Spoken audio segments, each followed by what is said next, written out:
Bayan, samahan nyo. Mag-deliver po tayo. Diyan kay Ate Vicky.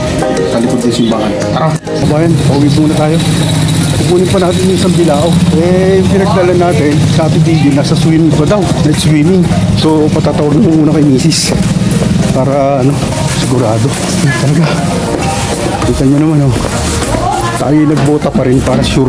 Dahil ang ulan inakita nyo. Kinang maga pa tayo. Yan. Yun yung kasipag yung aking kumpare. Talaga naman. Ayan. Siya. Dili pa na.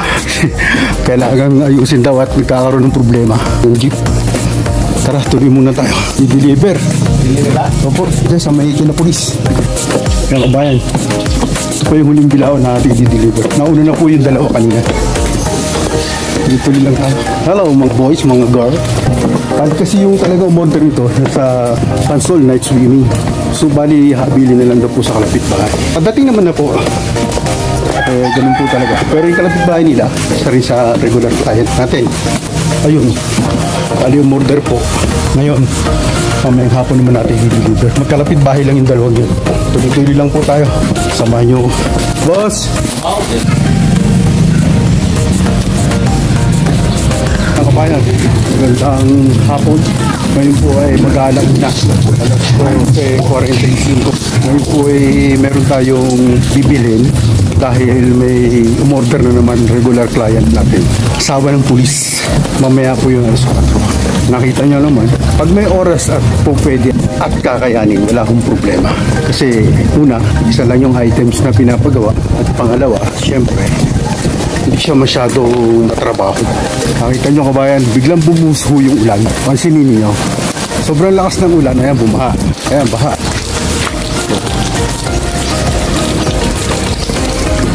Kita nyo yung liwanag, di po ba? Pero kanina, bago nagliwanag yan, bumuhos muna yung sobrang lakas ng ulan habang tayo naglalakad. Nakapayong pa nga tayo eh.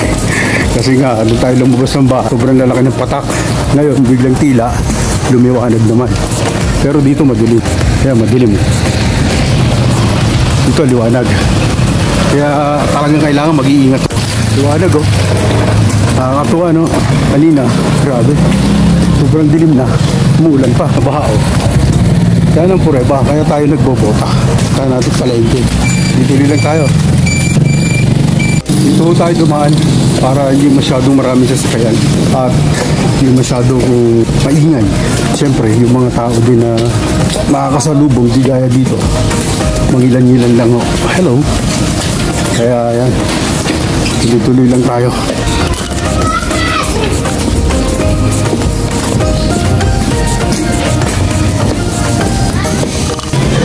Ito ang shortcut sa ating paglalakad para mas malapit. Ito po, bossing. Mga tropa. Tayo sa nandito. Nandito tayo sa ating mga tropa. Kamaya. Ayan Patolo. Uy siya. Nahihiya na. Ba't ganun? Nandito po tayo sa counter. Tayo magbabayad. Magbayad tayo ng ating bili. Hello. Hi. Salamat. Dito po tayo sa nandito ngayon. Ayan po. Hello. Yan, mga busy kasi nandiyan ang amo nyo, station. Salamat. Okay, bye-bye. Ingat Uwi na tayo. Sukan na lang bibili natin. Medyo ang hangin, malakas. Ang ulan, nawala. Dito tayo dadaan. Hindi tayo mabala. Pandalas po tayo. Dahil alas 4 kailangan. Salamat sa pagsama niyo sa akin. Yung mga ganyang pagkakataon, kinakailangan din natin i-grab. Dahil syempre, minsan, gaya ng client na yan, yung umorder. Halos lagi po silang umorder. Asawa po ng ating magiting na pulis. Superbike po nila sa atin. Sa totoo lang. Saludo po. Sa negosyo po kasi talaga walang pinipiling oras, araw o panahon. Pag talagang magkakasundo, yung magkabilang side, sadyang sisikapin na gawin ang kanilang order at para i-deliver. Ganyan po ang ating kalakaran. Salamat sa pagsama niyo sa akin. Dito tayo kay ating band.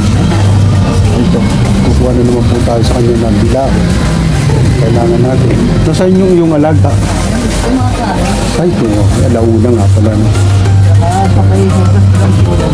Siya. Ito may kaibigan. Yun, thank you. Very big. Yan. Gusto tayo sa ating mga kaibigan. Papasyalan natin. Yan. Mga busy-busy ho eh. Mga busy-busy. Yan. Ito po ang Amor Groceries. Bato.